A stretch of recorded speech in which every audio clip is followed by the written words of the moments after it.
안녕하세요. 재능라디오 DJ를 맡은 이목사입니다.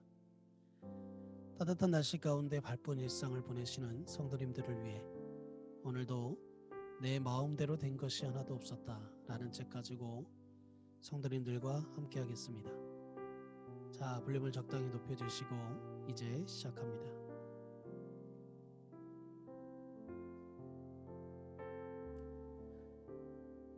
죄악의 결과는 죽음과 고통이다. 34장은 가장 어두운 장이다. 34장에는 하나님의 부재가 있다. 야곱과 동행하신 하나님이 34장에서는 단 한 번도 언급되지 않는다. 하나님이 없는 곳은 지옥이다. 하나님이 계신 곳이 천국이고 하나님과 동행함이 하나님 나라이지 다른 곳은 다 지옥이다. 그냥 주석가 구약 주석가 아더 핑크는 34장을 주석하지 않았다. 33장 후에 바로 35장으로 넘어가면서 34장은 주석할 필요가 없다고 말했다. 놀랍게도 주석가 중에 34장을 주석하지 않는 사람이 많다. 그러나 야곱은 인생 중에 34장은 분명하게 배워야 한다. 34장의 무게가 삶에 있어야 죄에 대해서 민감해진다. 죄에 민감해야 한다는 죄악을 저지르며 악을 지속하는 것은 하나님을 무시하는 것이다. 지속되는 죄악의 회개에는 진정성이 없다. 아들들이 이를 저지르고 난 후 야곱이 너희들 어떻게 이런 짓을 했냐? 너희들 왜 아버지에게 이야기 안 하고 이런 일을 했냐 하며 펄쩍펄쩍 뛴다. 야곱은 그렇게 하면 안 된다고 생각했다. 하지만 아들들은 아무렇지도 않고 끝까지 자신의 죄악을 알지도 못한다. 아니 우리 누이가 이렇게 되는 게 옳습니까 하고 오히려 반문한다. 창세기 34장 31절에 그들이 이르되 그가 우리 누이를 창녀같이 대우함이 옳으니까. 말씀이 이렇게 끝난다. 더 이상 야곱도 대답할 수 없다. 분명한 모습이 없이 이렇게 몇 마디 대화와 반문으로 끝난다. 그러나 죄는 그 자리에서 죄 지은 것으로 끝나지 않는다. 창세기 49장에서 야곱은 죽음을 앞두고 유언하면서 자녀들을 축복한다. 그 가운데 칼을 들고 갔던 시몬과 레위에 대한 말씀이다. 시몬과 레위는 형제요 그들의 칼은 폭력의 도구로라. 내 호나 그들의 모의에 상관하지 말지어다. 내 영광아 그들의 집회에 참여하지 말지어다. 그들이 그들의 분노대로 사람을 죽이고 그들의 혈기대로 소의 발목 힘줄을 끊었음이로다. 그 노여움이 혹독하니 저주를 받을 것이요 분기가 맹렬하니 저주를 받을 것이라. 내가 그들을 야곱 중에서 나누며 이스라엘 중에서 흩트리로다. 창세기 49장 5절에서 7절 말씀이다. 그들은 12지파 중에서 가장 큰 저주를 받았다. 죄는 그냥 끝나지 않는다. 죄에는 결과가 있다. 바로 죽음이다. 죄악의 결말은 고통이다. 하나님과의 관계가 끊어지는 것은 내 육신의 죽음보다 더 큰 고통이다. 그래서 하나님의 보호하심을 붙잡아야 한다. 내 생각대로 사는 것이 아니라 하나님의 인도하심을 붙잡아야 한다. 정말 하나님께서 원하시는 것을 붙잡아야 한다. 당신은 하나님께서 원하시는 것을 붙잡고 행하고 있는가? 신앙의 핵심이다. 나의 선택이 주님의 임재와 부재를 드러낸다. 야곱은 하나님의 기적 속에서 보호와 지켜주심을 경험하고도 다시 자신의 생각과 꾀를 마음대로 쓸 곳으로 간다. 자기 목숨이 왔다 갔다 할 때는 문제가 해결되자마자 자기 생각을 따라 자신이 원하는 곳에 마음대로 가서 살았다. 그렇게 마음대로 선택한 곳에서 처참한 일이 벌어졌다. 자신의 능력을 동원해서 그곳에 땅을 사고 즐겁게 행복하게 살고 싶었지만 큰 고통을 겪게 되었다. 꼭 우리가 이렇게 선택해서 하나님께서 이렇게 하셨다라고 할 수는 없다. 우리는 하나님의 은혜로 이 자리에 있을 사람은 한 사람도 없을 것이다. 그러나 이 창세기 44장에 나타난 디나의 사건과 아들들의 형태로 인한 결과는 야곱의 잘못된 선택과 관계가 있다. 야곱이 생각하기에 가장 안전한 곳은 수꽃이었다. 에서 어느 정도 거리가 있고 수컷은 대도시여서 여러모로 더 좋다고 생각했다. 그러나 야곱이 안전하다고 생각했던 곳이 사실은 가장 위험했다. 이 세상의 가치로 선택하면 최악의 결과가 나온다. 그것은 바로 고통이다. 선택할 때 하나님이 중심되지 않으면 세상의 가치관을 뛰어넘는 결정을 하기 어렵다. 예수 그리스도의 존재하심은 삶 속에서 우리의 선택들로 나타난다. 내 안에 계시는 예수님의 존재는 내가 매일 매순간 결정하는 선택들로 나타나게 된다. 당신의 삶 속에는 어떠한 선택이 있는가? 당신은 하나님의 말씀에 어떻게 반응하며 살아가고 있는가? 하나님의 가치관으로 주를 붙잡지 않으면 아무리 신앙생활을 한다 해도 세상 사람과 다를 것이 하나도 없다. 하나님의 중심, 하나님만 나의 가장 귀한 것이라는 가치관에 분명한 변화가 없으면 온전한 그리스도인이라 할 수 없다. 우리는 흔히 은혜를 체험하면 변화된다고 말한다. 그런데 야곱만큼 은혜 많이 받은 사람이 어디 있는가? 야곱만큼 많이 은혜 받고 하나님의 보호하심을 체험한 사람이 없다. 그러나 그는 참 변하지 않는 모습을 보여준다. 은혜 받는 것만으로는 안 되는 것이다. 그 감정적인 은혜, 놀라운 체험이 오래가지 않는다.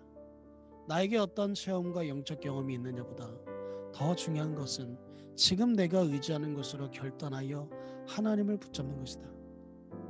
지금 하나님 앞에 헌신하지 못하면 문제가 해결되어도 헌신하지 못한다. 목사님, 이 일만 해결되면 주님 앞에 나아가겠습니다 해도 지금 하나님을 사랑하지 못하면 기도 응답을 받아도 주님만 사랑하지 못한다. 오늘 주님을 붙잡지 않으면 안 된다. 감정적인 결단 가지고는 주를 붙잡을 수 없다. 내 몸을 쳐서 복종시키는 의적인 결단이 있어야 주를 붙잡고 살아갈 수 있다. 보혈의 은혜를 받음에도 함부로 죄악을 선택하면 하나님의 은혜를 싼 값으로 전락시키는 것이다. 내 몸을 쳐서 복종시켜야 한다. 십자가의 보혈을 값싼 은혜로 전락시키지 않는 의지적인 순종이다. 하나님의 말씀을 붙잡고 하나님의 말씀이 이해되든 되지 않든 하나님의 말씀대로 살아야겠다는 의지적인 결단이 없으면 신앙생활을 온전히 할 수 없다. 성경을 아는 만큼이라도 살아내야 한다. 성경에 대해서도 하나님에 대해서도 아는 만큼 살자. 나의 선택이 예배다. 세상 방법을 선택하지 말라. 모든 죄에는 고통스러운 결과가 있고 우리는 그 결과에 대해 책임을 져야 한다. 예수 그리스도께서 우리의 죄를 책임지시고 십자가에 달려 돌아가셨다. 십자가의 사랑은 야곱에게만 향하고 있지 않다. 우리도 그 십자가 없이 주님께 나올 수 없었다. 하나님께서 예수 그리스도로 하여금 이 땅에 십자가를 지게 하셨고 우리는 그 십자가의 놀라운 보혈로 죄가 씻기고 예수 그리스도의 이름으로 하나님의 자녀가 되는 권세를 얻게 되었다. 십자가의 약속 때문에 우리가 살았다. 죽어야 마땅했던 우리가 십자가의 능력과 보혈로 하나님의 자녀가 되고 자녀답게 살게 되었다. 십자가의 의미는 하나님께서 독생자 예수 그리스도를 통해서 우리의 죄값을 다 치르게 하시고 우리를 하나님의 자녀로서 권세를 회복하고 예배자로 서게 해주신 것이다. 그렇게 예배자를 서게 된 우리는 월요일부터 토요일까지 매일 매순간 어떤 선택을 하며 살 것인가? 그 선택들이 주일 예배와 동일하게 중요한 예배다. 하나님의 사람으로 선택할 때마다 그 모든 것이 예배다. 어떻게 살아가느냐가 예배고 어떤 가치관으로 사느냐가 예배다. 세상 사람들이 다 그렇다 하고 그렇게 해도 나는 그렇게 하지 않는 것이 예배다. 좁은 길로 걸어가는 것이 예배다. 말로 하는 것은 가짜다. 내 삶 속의 선택이 나의 예배다. 삶의 선택들이 무너지면 예배가 무너진다. 선택이 세속적이면 신앙은 무너진다. 하나님의 자녀가 가는 길은 좁은 길이고 십자가의 길이다. 하나님의 자녀는 세상의 가치에 마음을 두지 않는다. 신앙생활의 초점은 우리의 행복과 회복이 아니다. 이 땅의 많은 메시지가 우리가 어떻게 살아야 할지를 이야기하고 마음의 치유와 회복에 집중하고 있지만 십자가 어떤 변화도 일어날 수 없다. 하루하루 살면서 쉽게 쓰러지지 않았으면 좋겠다. 그저 은혜만 붙잡고 살아가지 않고 주를 위하여 똑바로 사는 한 사람이 되기를 소망한다. 여호와께로 돌아가자. 여호와의 편에 굳건하게 서 있는 한 사람이 되자. 맨날 쓰러지지 않고 성장하고 강해지는 신앙생활이 공동체 안에 있기를 소망한다. 100년이 훨씬 넘은 지방교회에서 집회를 한 적이 있다. 교인들은 대부분이 60대 이상이고 청년회장은 50대인 교회였다. 그분들은 자신의 교회를 작은 시골교회라고 소개하였다. 나쁜 의미에서 그리하신 것은 아니다. 아마도 겸손의 표현이었을 것이다. 그러나 더 이상 시골교회라고 하지 말자고 했다. 그렇게 말하면서 괜찮다. 우리는 시골이니까. 이 정도면 괜찮다. 잘하고 있다. 라는 생각이 깔려 있을 수 있다. 그래서 더 이상 그런 생각 말고 하나님의 기적의 현장이 되게 해달라고 기도하라고 전했다. 맨날 똑같으면 어떻게 하겠는가? 성장해야 한다. 모든 성장에는 성장통이 있다. 편하고 안전해서 영이 무너지면 그 편함과 안전은 아무 의미가 없다. 편함에서 벗어나야 성장한다. 아가들은 한 6개월만 안 보다가 보면 딴 사람이 되어 있다. 그 성장을 모르는 사람은 본인밖에 없다. 본인은 못 느낀다. 신앙생활도 그런 부분이 많다. 오히려 주위에 있는 분들이 인정하면 진짜 성장한 것이다. 다른 사람들은 다 인정하지 않는데 나만 나의 신앙생활이 성장했다고 생각하면 분명 착각이다. 그냥 의뢰받는 것과 성장은 다르다. 성장은 말씀을 향해 분명하게 반응하는 것이다. 하나님을 두려워하고 세상을 두려워하지 않으려면 하나님을 붙잡고 세상을 놓으면 된다. 더 이상 이 세상의 가치로 살지 않겠습니다. 똑바로 살겠습니다. 이것으로 이 목사가 추천하고 대신 읽어주는 재능 라디오 12번째 시간을 마치겠습니다. 오늘 하루도 좋은 날씨와 같이 우리 성도님들의 마음에도 행복한 날이 되시기를 주님의 이름으로 축복합니다. 감사합니다.